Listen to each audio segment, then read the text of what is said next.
আমাদের বোনদের হক দেওয়া হয় না, আমার মেয়ের হক দেওয়া হয় না।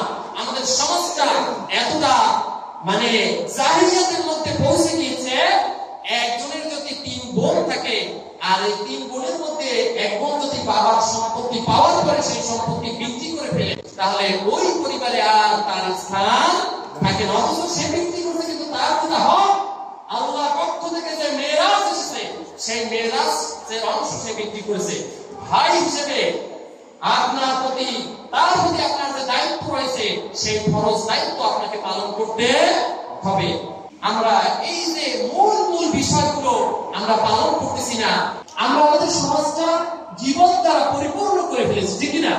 দেখবেন শীতের রাত, পৌষ মাস, মাঘ মাসে কেমন শীত পড়ে, ওই সময় ঠান্ডা পানি দিয়ে ফজরের নামাজের জন্য উযু করতে কেমন কষ্ট হয় বলেন? অনেক কষ্ট হয়। তারপরও দেখবেন এই নামাজ পড়ার জন্য মানুষ ফজরের সময় এসে যায়, ইশার সময় এসে যায়।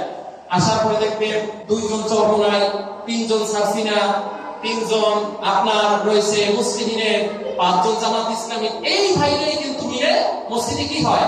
2টা কাতার হয়, ঠিক না? আমার কথা বুঝতেছেন কিনা? নাকি সব একদলের মুসল্লি থাকে মসজিদের মধ্যে, বিভিন্ন দল, বিভিন্ন দরবারের লোকজন থাকে। তো আমরা এই যে নামাজের পরে আমরা কি করি? মোনাজাত করি। মোনাজাতের শেষে আমরা বের হয়ে তারপর হাঁটতে হাঁটতে দেখা যায় যে আমার সেলসেলার যে আছে এর সাথে হাঁটতে হাঁটতে গিয়ে অন্য আরেক সেলসেলার যে ভাই আছে তার গীবাত শুরু করে দেয়। নাউজুবিল্লাহ বলবেন কি না? গীবাত করাটা অন্তত সওয়াবের কাজ নাকি মুস্তাহাব? এই রূপ মনে হয় আমাদের অঞ্চলের মধ্যে নাই, আছে? তাহলে আপনি গীবাত যে আমি করলাম, আমাদের আরো একটা সমস্যা আছে। যদি আমার দলের লোক হয়, আমার মাযহাবের লোক হয়, আমার মতের লোক হয়, আমার তরিকার লোক হয়, তাহলে সে যদি ফরজ পালন নাও করে, তাহলে সেগুলো আমরা অত্যন্ত ক্ষমাসুন্দর দৃষ্টিতে দেখি। কিন্তু অন্য আরেক দলের লোক, অন্য আরেক মতের লোক, সে যদি একটা মুস্তাহাব পালন না করে, সেটাকে আমরা বিরাট ইস্যুকে উত্থাপন করে থাকি, সেটাকে আমরা অনেক বড় করে দেখি।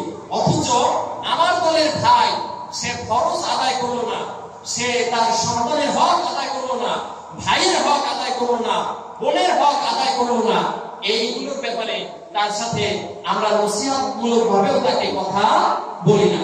আমরা অন্যের দোষ, অন্যের সমালোচনা, অন্যের ক্রিটিসিজম করার জন্য সদা সর্বভাবে প্রস্তুত রয়েছি। অথচ আমার উচিত ছিল, আমার নামাজের যে টিপ ছিল, আমার নামাজের যে শিক্ষা ছিল, আমি নিজে যেমন গীবত করব না, অন্যকে এমনি গীবতে উৎসাহিত করব না। এখন আবার গীবতের একটা নতুন ধরন বের হয়েছে যে আল্লাহ মাফ করুক বলতে তো হয় না, তারপর বলা লাগে। আচ্ছা, এই কথা বলে কি গীবত মাফ হয়ে যায়? এই কথা, এই ধরনের নানাবিধ কথা বলে আমরা মূলত আমাদের আমল নামাকে পাপ ধারা পরিপূর্ণ করতেছি। দিন শেষে আমরা যা কিছু অর্জন করি, মাহফিল বলেন, দান বলেন, সদকা বলেন, যা কিছু অর্জন করি, এগুলো কিন্তু দিন শেষে আমাদের ঝুলিতে আর কিছু থাকে না। কষ্ট করে সেই শীতের রাতে ঘুম থেকে উঠে ফজর পড়লাম, এশা পড়লাম, মাহফিলে গেলাম, কষ্ট অর্জিত টাকা মাহফিলে দিলাম, দিনের প্রতিষ্ঠানে দিলাম, কিন্তু কি করলাম? আমি এই অর্জনগুলো সবকিছু অন্যের গীবত করে সবকিছু আমি নষ্ট করে দিয়ে দিলাম। কিয়ামতের মাঠে দেখা যাবে যে এইরকম গীবত করতে করতে যখন আর আমল নামায় নেক পরিশ্রম করতে করতে কাটাকাটি হইতে হইতে আর সফল থাকবে না, তখন কি হবে বলতে পারেন? তখন ওই যে গীবত করছিল ওনার যে পাপগুলো আছে এগুলো সব আমার আমল নামায় অটো পাসের মতন অটো কি হয়ে যাবে? যোগ হয়ে যাবে। কারণ পোল তো পাড়াইতে হবে। পোল পাড়ানো বুঝেন? পোল পাড়ানো বুঝেন কিনা? বুঝছিলাম পাড়াইতে হবে কি হবে না? ওইখানে কিন্তু সবার সাথে দেখা হয়ে যাবে।